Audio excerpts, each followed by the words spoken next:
तो movie start होती है जहां दिखाया जाता है कि एसएसपी विक्रम एक ईमानदार पुलिस वाला है जिसे अच्छाई और बुराई की पूरी समझ है। वेदा बेताल कानपुर का एक खूंखार गैंगस्टर है जो बीच बीच में बारीकियां समझता है। विक्रम का सबसे अच्छा दोस्त एसएसपी अब्बास एसटीएफ में एक एनकाउंटर यूनिट का नेतृत्व करता है जो वेदा को खत्म करने के लिए बनाई गई है। एक मुठभेड़ में दस्ते ने वेदा के कुछ गुर्गों को मार डाला। आगे की जांच से बचने के लिए विक्रम द्वारा मारे गए एक निहत्थे अपराधी को फंसाया। जैसे यूनिट एक और मुठभेड़ की योजना बनाती है, वेदा पुलिस स्टेशन में प्रवेश करता है और स्वेच्छा से आत्मसमर्पण कर देता है। जब विक्रम वेदा से पूछताछ करता है तो वह उसे एक कहानी सुनाने की पेशकश करता है।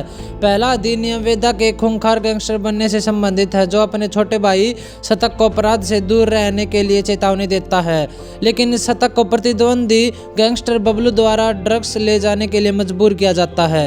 जब शतक और उसकी दोस्त चंदा को पुलिस पकड़ लेती है तो शतक कबूल कर लेता है और बबलू को गिरफ्तार कर लिया जाता है। अपने मालिक शिव प्रसाद के आदेश पर बबलू शतक पर हमला करता है जिससे उसके हाथ पर एक स्थायी निशान रह जाता है।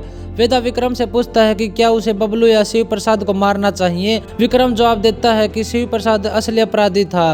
वेदा का अर्थ है कि उसने शिव प्रसाद का वध किया था। वेदा का वकील जो विक्रम की पत्नी प्रिया निकला हस्तक्षेप करती है और उसे जमानत पर छुड़वा देती है। विक्रम को पता चलता है कि पूछताछ से बचने के लिए उनके द्वारा तैयार किया गया निहत्थे अपराधी वास्तव में उसके हाथ में निशान के आधार पर शतक था। चिंतित है कि वेदा अब्बास को मारने की कोशिश कर सकता है। विक्रम अब्बास को बचाने के लिए दौड़ता है लेकिन उसे पाता है कि चंदा को गोली मार दी जाती है। आईजी ने इसे फर्जी मुठभेड़ बताकर खारिज कर दिया।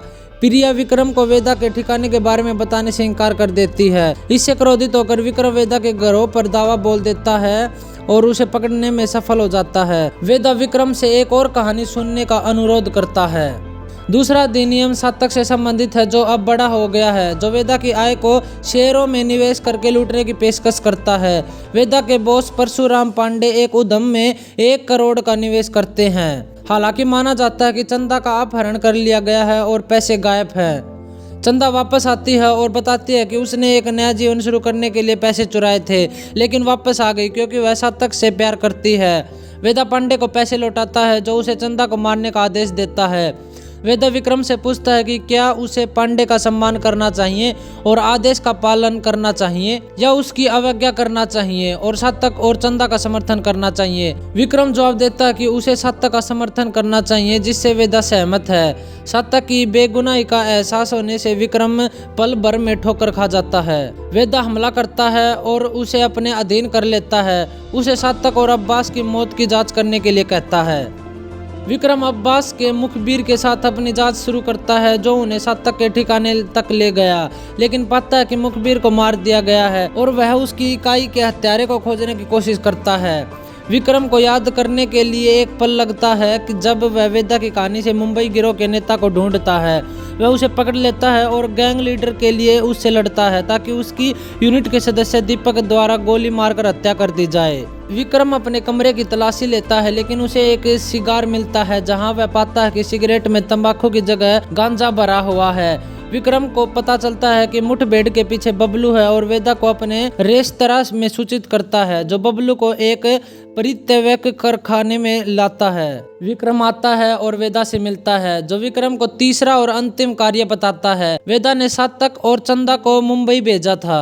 उसने देखा कि केवल उसके आदमियों को पांडे को छोड़कर पुलिस द्वारा समाप्त किया जा रहा है, यानी एक एक को गोली से मारा जा रहा है। बबलू के कबूलनामे पर वेदा बताता है कि अब्बास को उसके आदमियों को मारने के लिए बबलू ने रिश्वत दी थी, जहां वह विक्रम से पूछता है कि क्या अब्बास सही था क्योंकि वह अपने बेटे की चिकित्सा प्रतिक्रिया के लिए भुगतान करने के लिए भ्रष्ट हो गया था। वेदा ने बबलू को मार डाला जिससे विक्रम निराश हो गया कि अब्बास को किसने मारा था। आईजी और यूनिट आते हैं जो वेदा को फिर से भागने देने के लिए विक्रम को फटकार लगाते हैं। विक्रम को धीरे धीरे पता चलता है कि पूरी यूनिट को भी बबलू ने ही घूस दी थी। आईजी ने खुलासा किया कि बबलू ने उन्हें वेदा को मारने के लिए भुगतान किया था और चंदा के अपहरण का उद्देश्य शतक को मुंबई से बाहर निकालना था जो वेदा को छिपाने का लालच देगा। हालांकि एक अपराध बोध से ग्रस्त अब्बास चंदा को बचाने के लिए गया था लेकिन यूनिट ने उन दोनों को मार डाला था। जैसे यूनिट विक्रम को मारने की तैयारी करती है, वेदा फिर से प्रकट होता है और उसे बचा लेता है, एक गोलाबारी होती है और विक्रम अपने सभी सहयोगियों को वेदा की मदद से निष्क्रिय कर देता है, लेकिन आईजी को मार देता है। विक्रम वेदा से पूछता है कि क्या उसे अपनी जान बचाने के लिए उसे जाने देना चाहिए या उसे मार देना चाहिए, क्योंकि वह एक अपराधी है। जहाँ विक्रम और वेदा के बीच गतिरोध होता है। इसी तरह कहानी का होता है दी एंड। आई होप आप सबको मेरी कहानी का एक्सप्लेनेशन अच्छा लगा होगा। अगर अच्छा लगा हो तो लाइक और सब्सक्राइब कर देना। मिलते हैं एक नई कहानी के साथ, तब तक बाय।